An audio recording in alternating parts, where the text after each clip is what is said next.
సాధారణంగా ఒక సినిమా మొదలై షూటింగ్ పూర్తి చేసుకోలేకపోయినా షూటింగ్ పూర్తయి విడుదల కాకపోతే ఎన్నో కారణాలు ఉంటాయి.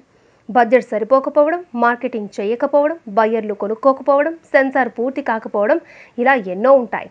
కానీ ఇక్కడ బడ్జెట్ ఉండి కూడా సినిమా షూటింగ్ పూర్తి చేయలేకపోయారు. అది కూడా ఒక పెద్ద హీరో సినిమా. తెలుగు చలనచిత్ర సీమలో నందమూరి కుటుంబానికి ఎంత క్రేజ్ ఉందో ప్రత్యేకంగా చెప్పాల్సిన పనిలేదు. ఆ కుటుంబం నుండి వచ్చిన బాలకృష్ణ గత 40 సంవత్సరాలుగా తెలుగు ప్రేక్షక హృదయాలను అలరిస్తూనే ఉన్నారు. బాలయ్య సినీ ప్రస్థానం జోరుగా సాగుతున్న సమయంలో ఒక పౌరాణిక కథాంశంతో తెరకెక్కిన సినిమా సగానికంటే పైగా షూటింగ్ జరుపుకొని ఆగిపోయింది. ఆ సినిమాయే ప్రతాపరుద్రుడు. ఈ సినిమాను ప్రతాప సింహగా కూడా పిలిచేవారు. ఆ సినిమా పేరును నందమూరి ఫ్యామిలీ అభిమానులు విక్రమ్ సింహ భూపతిగా పోస్టర్లు డిజైన్ చేసుకుని ఆనందపడుతుంటారు. ఈ సినిమాను బాలయ్యకు బాగా ఇష్టమైన నిర్మాత ఎస్ గోపాల్ రెడ్డి ప్రారంభించారు.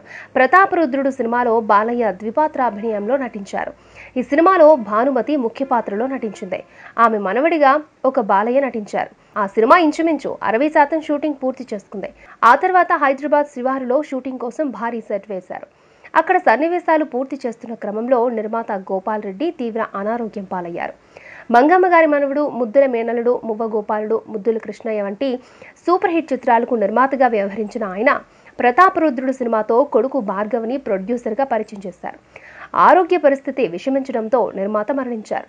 తండ్రితో మొదలుపెట్టిన సినిమాను ఆయన లేకుండా పూర్తి చేయడం ఇష్టం లేదని భార్గవ్ బాలయ్యతో చెప్పడంతో సినిమాను అంతటితో ఆపేశారు. దర్శకుడు కోడి రామకృష్ణ కూడా అతని సెంటిమెంట్ను కాదనలేక సినిమా షూటింగ్ని నిలిపివేశారు. గోపాల్ రెడ్డి మరణించకపోయింటే అప్పట్లో పౌరాణిక చిత్రాలను ఎక్కువగా చూసే తెలుగు ప్రేక్షకులకు ఇది మరో సినిమా అయ్యేది.